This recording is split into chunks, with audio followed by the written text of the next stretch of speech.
Today we're going to be talking about Justice League, so stay tuned. Welcome to The Real Review.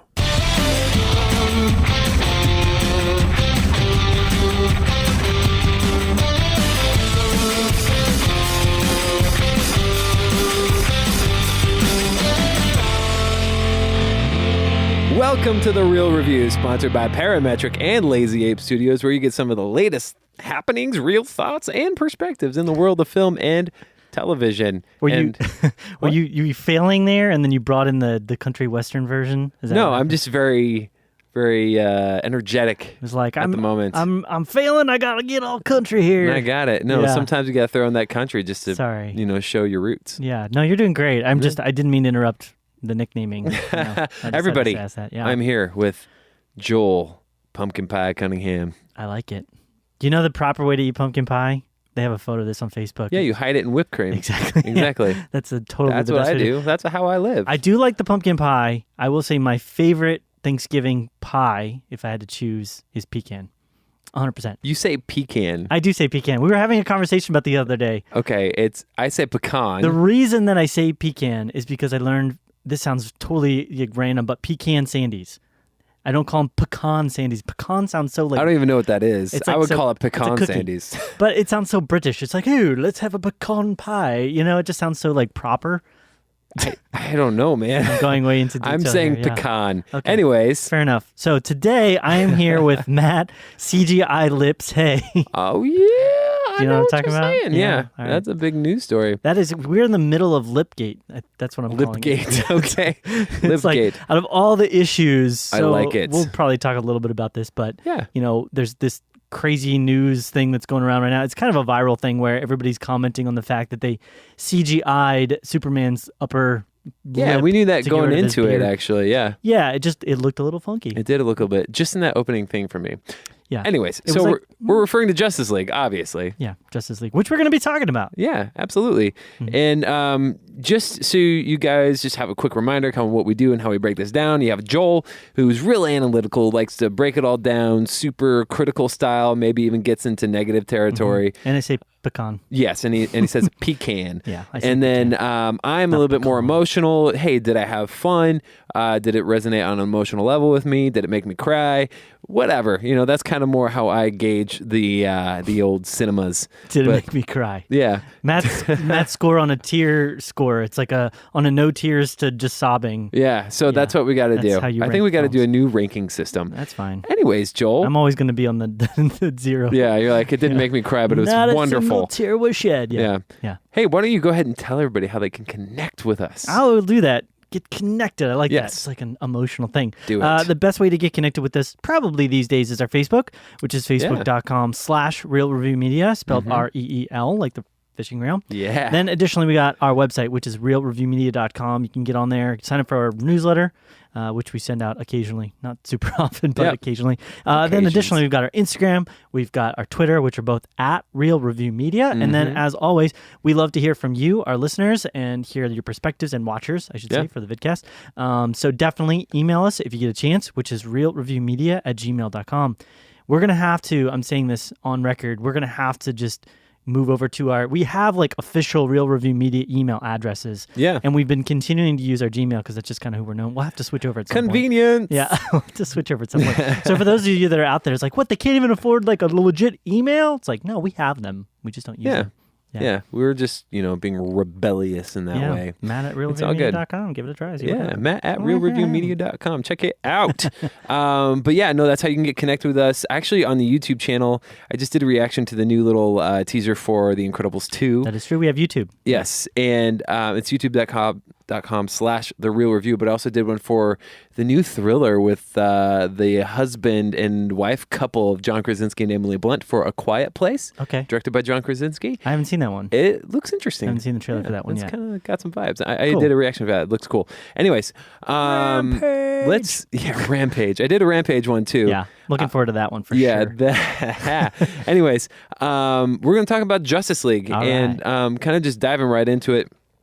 Obviously, you know the synopsis, but I'm going to read it anyway, just so you have it. Fueled by his restored faith in humanity, inspired by Superman's selfless act, Bruce Wayne enlists the help of his newfound ally, Diana Prince, to face an even greater enemy. Directed by Zack Snyder, primarily did 51% or more of it, but then you have Joss Whedon. At least 51% of this was for sure Zack Snyder. Yes, You could tell. exactly. Yes. Yeah. And then starring Ben Affleck, Henry Cavill, Gal Gadot, Amy Adams, Ezra Miller, Jason Momoa, Ray Fisher, Jeremy Irons, Diane Lane, Connie Nielsen, J.K. Simmons. Oh my gosh, so Holy many people. guacamole. It's Anyways, like a league of people. yeah. So let me tell you, just right off the bat, I thought it was all right. Yeah. But kind of this meh, Yeah. I guess, just Yeah. as a whole. I will say I liked it better than Batman v Superman. That's Yeah. just my take on That's it. like, I'm not going to lie, that's the thing that I keep hearing from everybody. It was like, well, it was better than Batman vs. Superman, Yeah. which is like the worst excuse ever. I know Because that was such a horrible that film. movie. But That movie brings me to physical anger. I know Yeah. I've said this before. Just that movie made me angry. But yeah, it's not Wonder Woman. Nope. Which still, again, even Wonder Woman wasn't like, it's not like on my top 5. Right. It was a good movie, don't get me wrong, but it's probably not going to be my top 5 of Yeah. the year. It was still a good one. We'll see. Maybe. Yeah. Who knows? But, we were hoping that it would get close to that sort of Wonder Woman-esque. well, the but- parts that had like Wonder Woman in it herself, mainly like towards the beginning, I really enjoyed. It had a lot of that same stylized action that you got from the Patty Jenkins film. Yeah. And they must have been like sharing notes on how they filmed that, like the kind of like fast to slow, the way they filmed it. Anyways, let me just highlight a couple of things that I did really enjoy about it. I thought the action was really cool. I thought it was better than what they did in Batman v Superman. I thought it was better than actually a lot of the things that they've done previously. Yeah. My favorite was I actually really enjoyed their take of the cinematic version of the Flash. Yeah. I really liked Ezra Miller as a Flash. He's a little bit different. He's a little less cerebral than what we get on the Grant Gustin version on TV. I will say this. This isn't an attack against this. Hopefully this doesn't sound bad, basically, but I wouldn't be surprised to find out that this version of the Flash is like somewhere on the autistic spectrum. I mean, I know Really? that sounds bad, but he just has lacking He's of that- socially awkward. Yeah, he's got that social awkwardness to Yeah. the point where it kind of impairs his ability to connect with people and understand what the emotions of the moment are. Right. And not that that's not that attack. It's just a different take. Right. You Yeah, it's a know? different. And some way people they're- really like that. I mean, a lot of people are saying that the Flash and Ezra were kind of the standout Yeah. of this film. The biggest thing that this movie did for me was, one, remind me how much I really liked Wonder Woman. The second thing is how much I'm excited for a standalone Flash film, and I want to see more about Aquaman. Okay. Um, See, I will say I want to give positives as well. yeah, Ezra, the Flash, I had a hard time with him. I really like the televised version. yeah, me too. Of him. I love that. Some of it was, I know that this film had a lot of humor in it, Mm-hmm. and that didn't land for me 9 times out of 10. There was a couple lines that I kind of chuckled at. Yeah. I think we don't want to spoil anything yet, so I'm not going to specifically mention any times. Yeah. But for the most part, I just kind of found myself going like I get where you're going. Yeah. I get why. He was kind of like the black sheep of the group, Mm-hmm. if you will, the one that kind of did maybe less of a black sheep and more of just kind of like the annoying sidekick Yeah. character. I felt like this film, and I've heard this a couple times as well, but it really almost felt like a Saturday morning cartoon. It was kind of It like, did a little bit, yeah. like here's our villain of the week with kind of like a manipulated set of reasons for how he connects into the universe. And we're going to give you like the briefest little bit of kind of where all the characters are at. Right. And then they all have to just kind of come together and destroy this baddie. I really felt like, and I don't want to go too much again into the details of the story, but there was a story in this that could have been much more interesting Sure. and compelling. That was kind of like the B plot Yeah. of the film. And we'll talk more about that in spoiler stuff. Sure. But it felt like they were really just trying to focus so much on kind of these little individual characters doing their own thing and then having to band together to defeat this big baddie. Right. That was the idea behind it. And it was just like, okay, because we've Yeah. seen that now, and I've yeah. seen it done better as well. It was okay. And so let's kind of wrap up my positives. I did like the character interactions. There's a couple characters that the Flash interacts with that I specifically like more than some of the others. but in one of them I can't talk about just yet. So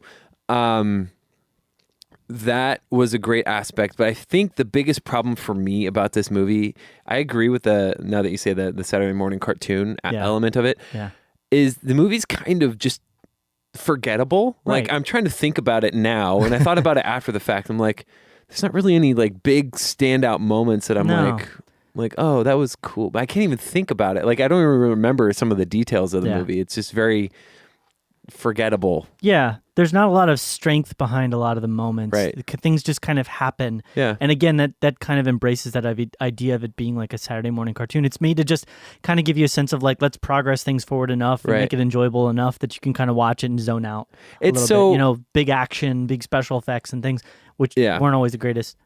Just to say real quick, sorry not to interrupt. I want to hear your thought. Don't save it. Or don't lose it. Yeah, don't save it. I did like the action as well. Yeah. I think that was the most standout portion to me. And I did overall, even though I didn't really like the humor, I liked that they weren't taking it as serious as they've done with a lot of Zack Snyder films in the past. I mean, he has such a somber like mentality with his films and even the lighting. And you could kind of see that Whedon-ness in not just the humor, like the one-liners, but I think additionally the lighting and the colorization. There was a lot of shots where it felt like, okay, this was probably, Zack Snyder probably intended this to be very dark and kind of somber. Yeah. But it's like bright, you know, like sorry, I can't say anything, but it just felt that way. Right. I was about to spoil it, and I'm like, nope, don't spoil it. Yeah. I'm holding myself back, people. Yes, it's good. Good stuff. Those were kind of my overall positives. Yeah, no, and that's all right. And so negatives. Let's go. We've got like 50 minutes now talking about. No, I'm just kidding. Negatives. Negatives. I mean, the biggest thing for me was the forgettableness of it, and I think the biggest negatives for this film was I felt like it was a movie, like you said, that had another plot that could have been there brought to the forefront, but it was almost like hey, let's just salvage what we got with this situation. Is a real, terrible situation that Zach went through, that he had to basically give the reins to Joss, to him, and the editing. Yeah. And then there's a studio mandate that they wanted it to be 2 hours. Yeah. It couldn't be any more than that. Where this type of film... Or less than that, or more than that? It couldn't be any more than 2 hours. So it could be under 2 hours? They really wanted to... Okay. Yeah, it could have been, but they said the max you could do is 2 hours. They actually had made it like 2 hours and 1 minute. So gotcha. That's what WB mandated. And then, so I felt like this kind of a movie, though, probably would have benefited from more because of what was cut. There's a bunch of stuff in the trailers that weren't even in the movie. Yeah. And stuff like that. And it was just, I think what they did was they're like, well, we can only make it 2 hours. We got to edit this thing down. It's the only way we can make it without it, being completely terrible. And we can't go the emotional depths we want to go with just 2 hours. So let's just make it like a Saturday morning cartoon, something fun and just actiony. Right. One of the bigger problems I had with it as well was a lack of sense of where the characters are at. Mm-hmm. I felt like throughout the course of the story, there wasn't really a sense of them progressing and moving forward in their own. Like the best you could say is that Wonder Woman kind of had a bit of like a moment where she kind of like changed who she was, but Batman didn't really change. Mm-mm. The biggest like character development you could say is that they're all willing to work with each other. Right. Like that's the only development that pretty much any of the characters have gotten from that, except for maybe Wonder Woman. So that lacked that compellingness. Right. Whereas if you compare another kind of ensemble type superhero film, which would be Avengers, the first Avengers film, you really felt like a lot of the characters throughout the course of the story kind of had to work through some personal issues and demons to be willing to engage and be a part of that team. But this one, it was almost more of like a plot of convenience. It was like, well, I guess I have to do this now because if I don't, the world's going to get destroyed. Yep. But that's pretty much my... And I live on the world, so I got to do this. Exactly. And I just happen to have access to... I'm going to spoil this, but this box, this MacGuffin. Yeah. And the MacGuffin aspect felt so manipulated. It's like they didn't really explain where the box aspect came from, what those are, the end game for that. I mean, it almost felt like the cube from the first Avengers, which turns out to have a much bigger portion to Tesseract, it. Yeah, and I think what we're seeing as well is a real lack of sort of overall story cohesion. What they have with Kevin Feige. Feige. Yeah. I was like, I don't know how to Feige. pronounce that guy. Pecan. It's what they have with him. He has a knowledge and understanding of, okay, this film is going to go here, and then 4 films from now we're going to revisit, or, we're going to move this story forward. Even if he doesn't necessarily know 100% where everything is going to go, he's comfortable putting it in there because he can tie it in to different elements later. With this film, it's kind of like they just, like, get Saturday morning cartoons, like, well, we got to have a bad guy, so let's manipulate this prior relationship with this one person that is kind of important to one of the movies, and then let's put these MacGuffins in there, and then, oh yeah, and we have to do some stuff here with this other character that's really important that everybody loves. So it all felt very bland, and then because the humor didn't land for me, it landed for me for maybe about not as little as you, not the 1 out of 10 it landed. Maybe 6 or 7 out of 10 for me. I've heard that. I think that might make it a little bit better for a lot of people. I mean, I've heard a lot of people thought it was pretty funny. Yeah. I just didn't, for whatever reason, just wasn't him. Maybe he was in a bad mood. I don't know. Yeah. But I'm grumpy. I'm grumpy. I was seeing it in the theater. That probably wasn't the most ideal situation to see it. I kind of just got pulled into like seeing it the one that was available. Sure. But yeah, so that didn't land very heavy with me. I didn't really feel like I was going anywhere with the characters. So yeah, overall, just kind of a meh, but the action was fun. Yeah, the action was good. Yeah. I really liked the Wonder Woman stuff. I did like some of the Flash stuff. Yeah, there was no. I will say there was no suspense in the sense of like, holy cow, one of these characters could die. Like I do get that with Marvel now. A lot of times, it's like they could off one of these characters. With this one, I'm like, no. I didn't feel that way either. I felt like these people are way too powerful, and you don't ever get the sense that any of their lives are actually in real danger. Right, and I did I did kind of like, and I don't want to talk too much about this without going into spoilers, but I did like kind of the role that Batman took. Yeah. But I felt like Wonder Woman in particular was a bit underutilized. And I feel like the story that I felt, again, I'm not the writer, I'm not the director, I can't say that this is so much better, but I feel like the story that I'm thinking would have worked a lot better. It would have allowed those characters to kind of fully flesh out what role they could have really taken in that. But we'll talk about that in just a moment. Well, let's dive into that in a second. What would you rate this thing? I give it a 70. Okay. So it's a C-. I was on the border of 60, but I really did like the action for the most part. Yeah, I'm suspenseful. I'm 79. Okay. So C+ it. A little bit of a gap there, but I think maybe I just had fun with it, and I think that's kind of what I was looking for. Yeah. It didn't feel long. It was definitely a trim movie. Yeah. And the pacing was good. It was moving real quick through things. Right. Pacing for what it could have been, I guess, is what I'm saying. Absolutely. I think if the humor landed more for you, then that for sure can that's probably where it came from. Yeah, because I would have given it a much higher score if I had at least enjoyed the humor. So let's get into the spoiler talk. Let's do it. We're going to give you a little 5-second warning. If you've not seen the movie, you don't want to know any more about the movie plot, details, synopsis, we're going to get into spoilers. Turn it off. Here we go. 5, 4, 3, 2, 1. Everybody dies. Superman lives. Yeah, Superman lives. Superman's alive. Yeah. Hey, and so we were talking about this earlier, and there's this big debacle how they had to do reshoots, and Henry Cavill had a mustache doing Mission Impossible 7. Right. So how can you not allow him to just shave that sucker? I mean, it would regrow in like a week. I don't know. It's contractually obligated. Yeah. Anyway, the only time that I really noticed it was the intro, and he looked like a cartoon. Yeah, for sure. In that like cell phone video thing. Yeah. I was like, what? He looks like a mannequin. Like it just looked so weird to me. Well, the big thing they talk about, and this makes sense, but like if you have a body, you're trying to find blending zones, which is like places that you can make the CGI naturally kind of blend into portions of the face. Yeah. And a lot of times that's easier with the face because you can like use the sides. Yeah. But with like just a section like right here, it's difficult because there's plastic. Right. So I think what they did is they kind of made his whole face look a little bit fake. Yeah. So that way his lip didn't stand out and be like super fake lip and a normal face. I think that's what happened. They should have just used the technology they used to make Kurt Russell look really young for that spot. I mean, he looked great in Guardians 2. There was, agreed. Sorry. I don't know. So anyways, let me say this, and I alluded to it earlier. My favorite, it's kind of sad, my favorite scene from the movie, the most memorable one to me, is probably not even in the actual movie. It's the first it's like the mid-credits scene. Gotcha. Yeah, with Ezra Miller. Yeah, and he's just like, that was cute. He's just bantering with Superman. Let's race. I've never been to the West Coast. I was immediately off put by the film. I will say that little intro thing where it was almost like they were playing the Spider-Man Homecoming game, where it's like the behind the scenes footage. Right. where, you know, the two little kids are like interviewing Superman, and Yeah. it felt so manipulated. Oh, really? Manipulated, like, whoa, we got to give a little bit more explanation Okay. here for this S thing. And Yeah. then, you know, all these kids are like, well, he has to get in his truth and justice quote. And, you know, we have to show the importance of Superman. It just felt very manipulative. Yeah. And it set me off in like a really bad direction. It didn't feel like the kids were real. Yeah. And it just abruptly cut off. I didn't need that. Yeah. And so that kind of put me off on the wrong foot. No, And I then gotcha. I was I trying gotcha. to like slowly recover.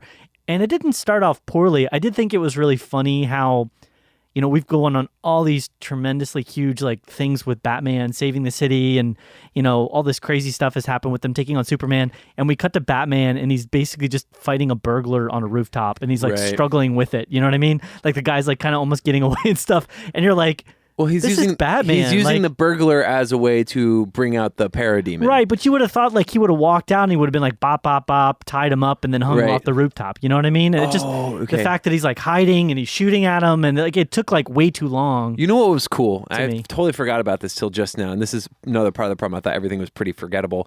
I did like the scene as a villain. Steppenwolf was okay, but I think he felt like a Saturday morning villain. Like Right. we just need a bad guy that's got powers. right. I have Yeah. no idea about him. I mean, Right. he alluded to Darkseid, which is ultimately supposed to be like the Thanos Right. of the DC universe. And I get that. Yeah. I really liked the battle on Themyscira with him. yeah. I thought that was awesome. It was really cool. I thought it was really cool how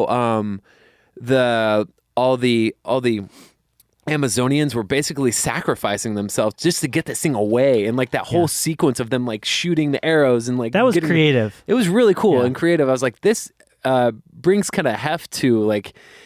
Because there wasn't a lot of other heft brought to how serious and how important this thing is that you got to get away from Yeah. these people. I was like, that's kind of cool. It felt creative, but at the same time, I also felt it felt a bit manipulative and kind of MacGuffin-esque. They never really explained the teleportation thing. No. Like, how did he have the power to teleport right into these boxes? And how come he like comes out and he spends like 5 minutes?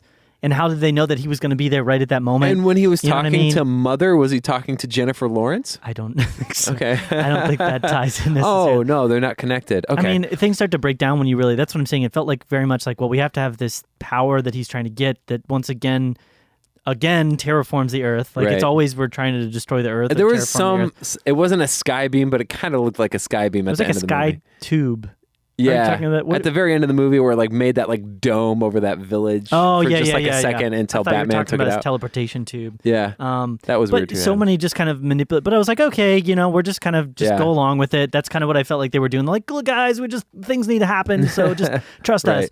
But I was really counting on there to be some forward progress with the characters. But because I didn't get that, and I do want to talk about this as well, because I really felt like Batman in this. The best comparison I could make him to is almost like he felt almost like Black Widow in the Marvel universe. Yeah. Because he doesn't really have any superpowers. Yeah. He just kind of is there to kind of coordinate and help structure the team. Yeah.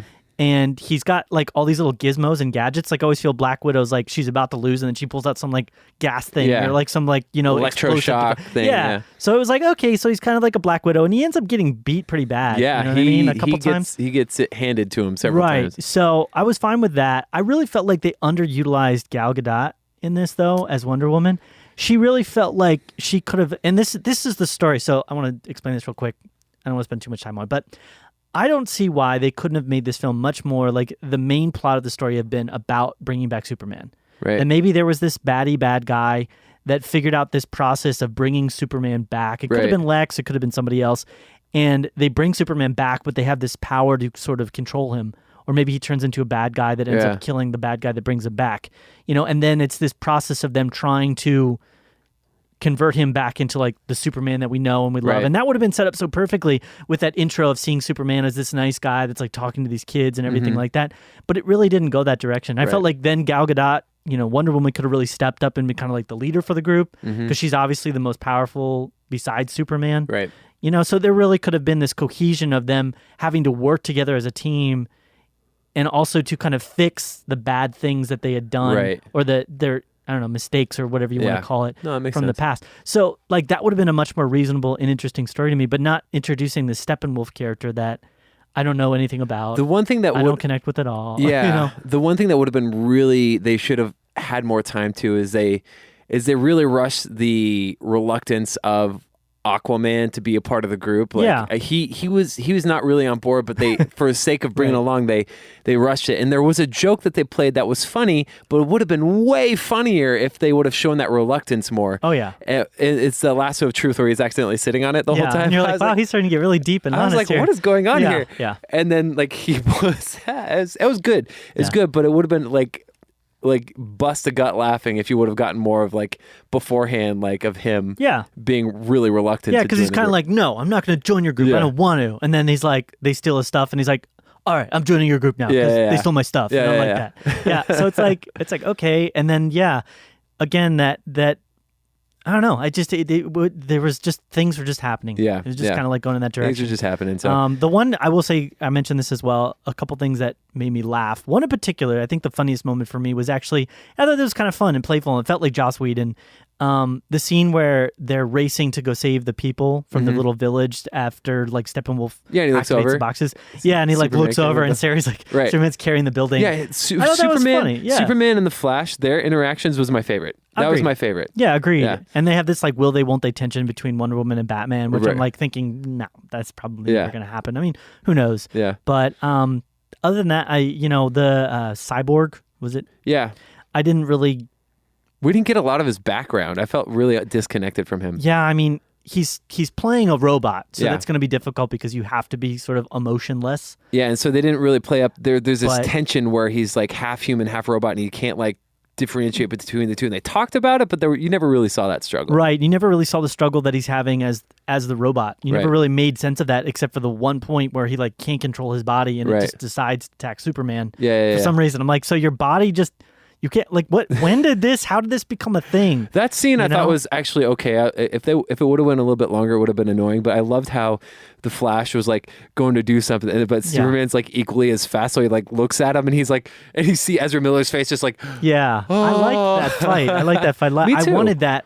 That's what I'm saying. Like imagine that, but throughout the whole movie. Right. Imagine that battle that they have with Superman, where somebody brings him back and then they have to fight him and like eventually change him. That would have been a better B versus S than B versus and then S was. The secret weapon that they bring is like Amy Adams, and maybe she shows up and they hoping and it doesn't really work. Yeah, it like makes them freak out even worse. I mean, that would have been much more interesting. Yeah, for sure, compelling to me. So. I don't know. I mean, again, I thought it was okay. Could have been better. It was forgettable, but anything else you want to add to it? No, I mean, I thought the little very end twist was kind of interesting. But at the same time, with the Lex? the idea that they're gonna, create. I forget what the other side is, but they have the Justice League and the League of Villains. Is it something? I don't know. It's like James Manganiello's Deathstroke. Yeah, but they, Lex Luthor leads their own sort of like bad cadre, and so I thought that was kind of neat to think that they're gonna put that together. But it wasn't like, yay, I'm so excited to see more DC films. But Jesse Eisenberg seemed a little bit more reserved this go around too. I mean, he was only in it for a second. He wasn't like, want a Jolly Rancher? For sure, much more reserved. He kind of toned it down a bit. Yeah. Overall, I don't know. I don't know if they're going to keep going with Joss Whedon. I don't think they're going to call this a win. It had a horrible opening. It had one of the lowest openings of any DC film that they've had in a while. I mean, $96 million is a lot, but this thing probably broke the bank at like $300 million. Yeah, I mean, just on production budget, at least 300. I mean, when you count marketing, reshoots and all the trouble, probably over 600. But yeah, I don't know. So I mean, I think in the long run, we'll see what they want to go, where they want to go from here. Yeah. Not that Affleck's looking for a way out, by the way. I heard that. Yeah. But the big thing is like who's going to be directing the universe. And I hope they learn from it. I hope they bring in somebody besides Snyder, because I don't think Snyder is he's not like a big picture guy. He's not like an overall like coordinator of grand stories guy. Bring in somebody that can kind of like threshold the universe forward. Yeah, definitely. And I did think there was a lot of times, we didn't talk about this too much, but we're finishing up here. Yeah. I felt like there was a clash at times between the styles of Joss Whedon with cinematography and Zack Snyder. There was a lot of shots where it almost felt cheesy to me. Their outfits were like too well lit. Oh, and it looked like they needed to be darker lit because you could like see the individual like ab spots, like packages and like the individual grooves of the armor where it's like under a darker lighting. Yeah. Then that wouldn't have like stood out quite so boldly and strongly. So no, I gotcha. But yeah, that's kind of last thoughts. Cool. Well, yeah, that's going to wrap it up for our review of Justice League. Sweet. I am curious, so for people watching the vidcast, let me know what you guys thought about it. Comment in the section below. You're but curious. Also, email us too, realreviewmedia@gmail.com. Let us know what you thought about it. Also, again, facebook.com/Real Review Media, Twitter, Instagram @Real Review Media, youtube.com/The Real Review. Check us out there. But other than that, anything else you want to add to it? Have a good Thanksgiving. Yeah, happy Thanksgiving, guys, and it's been real. It's been real.